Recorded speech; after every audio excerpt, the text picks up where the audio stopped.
members of the media, and welcome to our Friday press conference. Right. As usual, we will of course entertain questions after the press statement is read. This morning it will be read by PNCR Executive Member, Mr. Aubrey Norton. Mr. Norton. Good morning. PPP promises are hypocritical.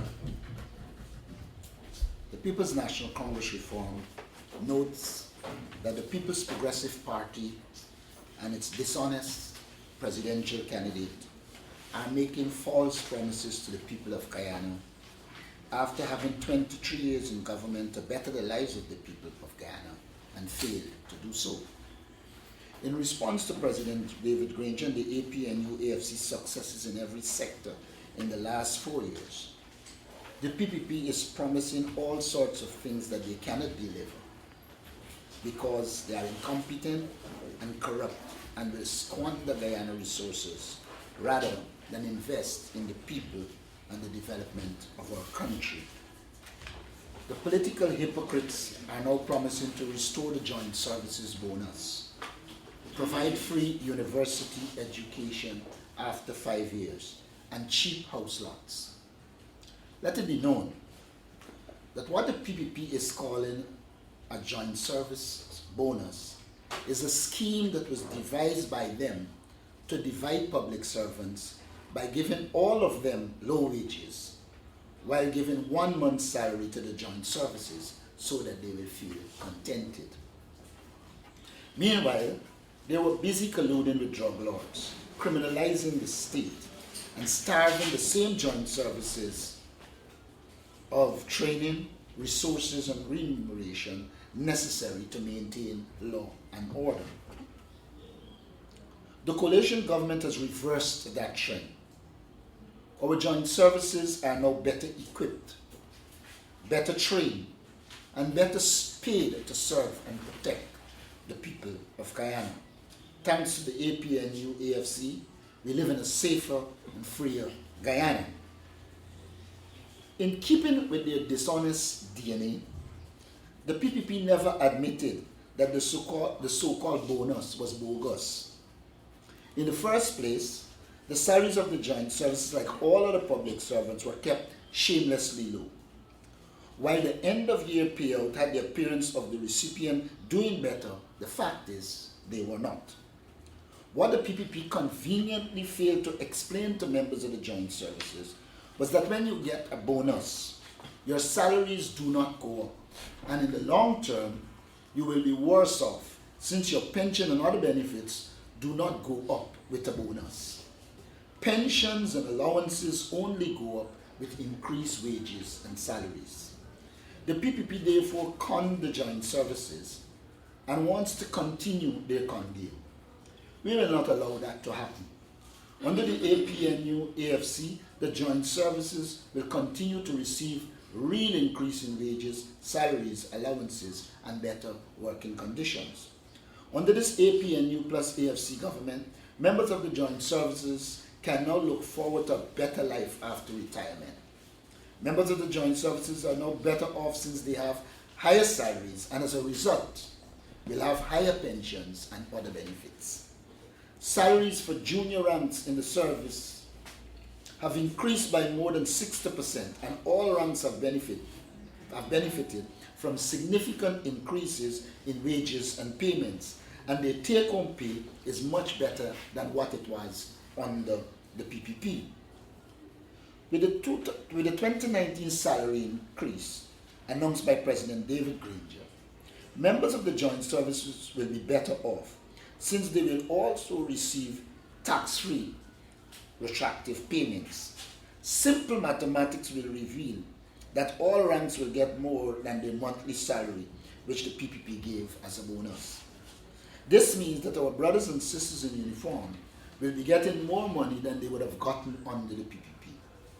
Further, it must be noted that under the PPP, increases were lower, which meant they would have been getting a smaller bonus because they were getting a much lower salary than they now receive. In the present situation, they have a higher salary and retroactive tax-free money that is more than they would have ever received under the People's Progressive Party. The PNCR wishes to applaud President Granger and the APNU plus AFC for promoting and protecting the interests of the Guyanese worker and for eliminating the divisions that the PPP promoted among public servants. All workers are being treated equally under this government. With a higher threshold and a reduction in personal income tax, our workers' real wages and salaries have increased significantly. Guyanese know that Ghana is on the right path, and they will therefore return President David Granger and the APNU-AFC to government in 2020. Another promise made by the PPP that is hypocritical is the pronouncement that they will return free education to the University of Guyana. It is opposite to note that when the PPP came to power in 1992, education at the university was free. It was the PPP government which got rid of free education. It is therefore dishonest, hypocritical, and barefacedness for the PPP to make such a promise. But even more important is that the PPP was going to exclude the small man from university education by removing free tuition without some mechanism to cushion the impact on the poor.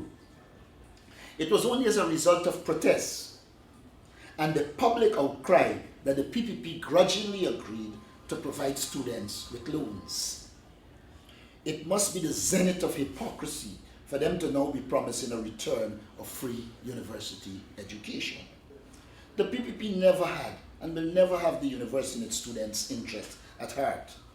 Guyanese will not forget that the PPP starved the University of Ghana of resources, and it took President Granger, with his deep and sincere interest in education, to provide UG with the resources needed so that it is now experiencing significant development.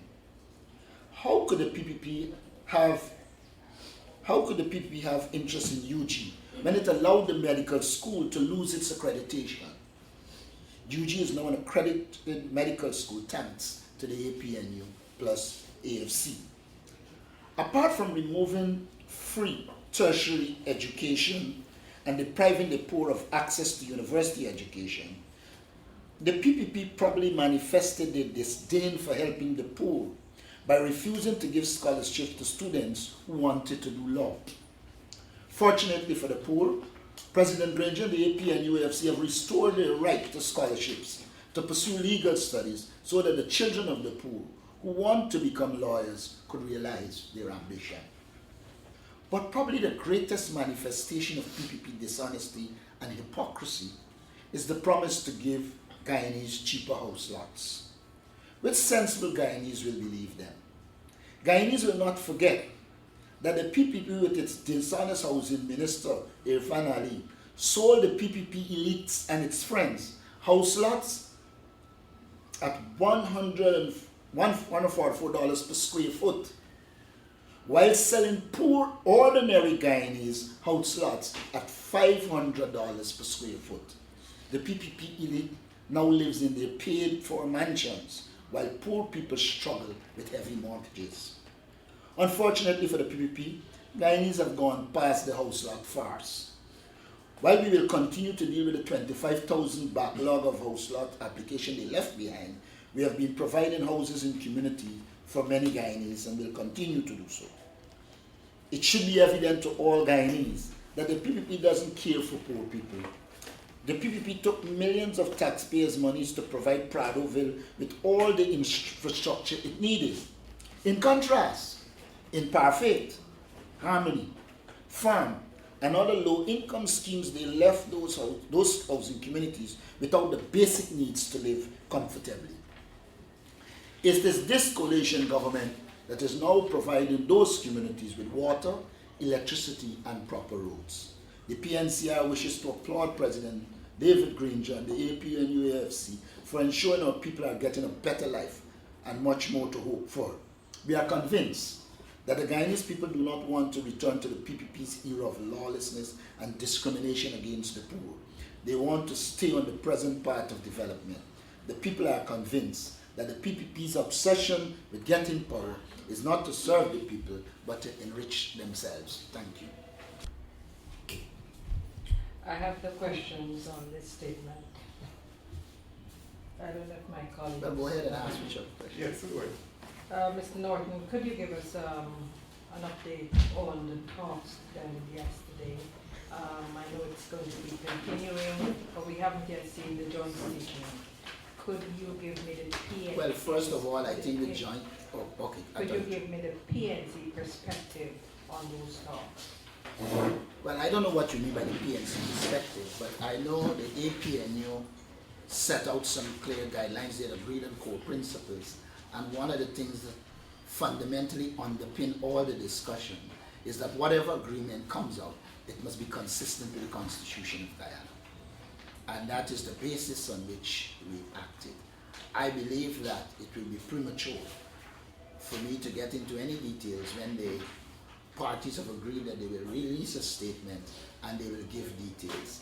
And since the people in the negotiation will be best suited to deal with the nuances, which I might not be able to deal with, I would wish if you can wait until they do their press statement and press conference so there can be absolute lucidity.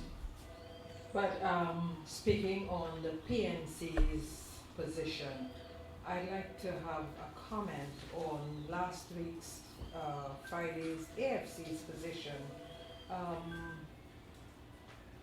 Looking at the deadline for the talks, one, and the fact that they were saying that they were prepared to go to the polls alone. I know at least the initial word from the talks yesterday said that that has been thrown out. But I'd like to have, what does the PNC as part of this APNU grouping feel about those statements from the AFC person? I think President Grange had already summarized them. He said one, he wasn't looking at deadlines, he was looking at processes and principles. I think Minister Lawrence also would have clarified. She said that a lot of what was in the public domain was not necessarily a reflection of what was happening. And that the final point I will make is that I think the PNCR believes, and has practiced over the years, that when you're negotiating, there are certain elements you shouldn't put in the public domain until you agree. And so the PNC has always moved from the position that negotiations are complex things, that you have to be careful what you say it, when you say it, and how you say it. And I think the PNCR would refrain from getting into details and allow the process to evolve. Now that the process is virtually completed, all of those matters are water under the bridge, in fact, passing. Sir, Hello, Dr. Leaders. Without asking you to go into details about the negotiations or anything of that nature, given that the talks have moved past what we consider to be horrible or something of that nature, what is the general feel of the party now that you've moved to another step, you've moved another step forward then? The party always felt that we will resolve the issues. You will observe that throughout the process, even while statements purporting to be coming from the AFC were coming, the party maintains its position that we will negotiate in good faith and that we were convinced that come March 2020, we will go together and be stronger together. The party hasn't shifted from that position. If you're asking also if the party was uncomfortable with the AFC approach, the AFC is a political party. It has its rights. It is their decision to determine how they approach things. It is our decision to determine how we approach things. We approached it in a way in which we thought was matured and keep it outside of the public domain until there was actual agreement. And I wouldn't comment on which position is superior. I prefer the people to do that. Sir, but for party supporters going forward, do you think it was of an ideal nature to have aspects of the negotiations made public and giving people a level of uncertainty. Do you think that was My dear very friend, positive? the only thing ideal about ideal is ideal itself. There's nothing ideal in this world. And if you go into a political process hoping for something to be ideal, then you shouldn't be in politics. This world is not ideal. This world is characterized by problems. Leadership is the ability to, one of the qualities of leadership is the ability to overcome problems. Rather than looking at ideals, the PNCR prefer to look at the problems, analyze them, find solutions, make proposals, and then come to conclusions, which we did. And these are things that you think the party supporters should understand? Well, not should understand. Our party members and supporters have had years of dealing with the People's National Congress reform. They have come to know how we operate. Sometimes we underestimate party supporters, but a lot of what we say and do, they come from party supporters. They meet you on the road and they tell you this is your position and that this is their position. In our party forum, they do the same thing. So there's a kind of a symbiotic relationship between the party leadership and membership that permits the membership to understand the party and the party to understand its membership and support based on this. Mr. Norton, take it to another issue. The PNC, as an opposition party, a few years back, had voiced its concern over the Benjamin government's withdrawal of state ads from the Starbuck News. Has the party a position on the current situation with regarding the accusations leveled by the editor-in-chief of the Starbuck News against the Department of Public Information? Because I'm asking you this in light of what is considered state ads. Thank you. Well, you would know Starbuck News emerged as a result of late President Hoyt's intervention and ensure that it exists. So in large measure, the PNCR is committed to a free press, and in fact, most of the free press eventuated under the People's National Congress reform. The party has made it clear that it is committed to fairness, to ensuring that state ads are given in a fair way. The party also believes that there are some obligations on the part of Starbuck News, and this is separate from the government. The party's position is, if you claim to be an independent newspaper, you should show no semblance of bias. But I've also seen in the press where DPI has put out the ads that they have gotten over the years. So I would say to you, this party is committed to the free press. It is committed to the state ensuring that ads are distributed in a fair and transparent way. But the party also believes that some media houses failing as institutions that should produce fact, should do proper professional journalism, and sometimes some of them can deteriorate and become mouthpiece for political parties. And of course, I was very general there. I didn't want to make a specific accusation. If you talk to some of the actors, you will get their political positions. Personal stop with you.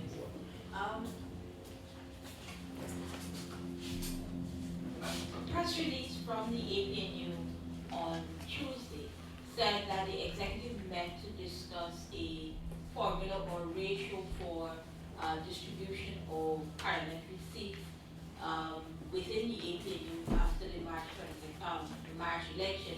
Could you give us an idea as to what that looks like? You sure it was within the APNU? Or the formula was between the APNU and the AFC, which is 70-30.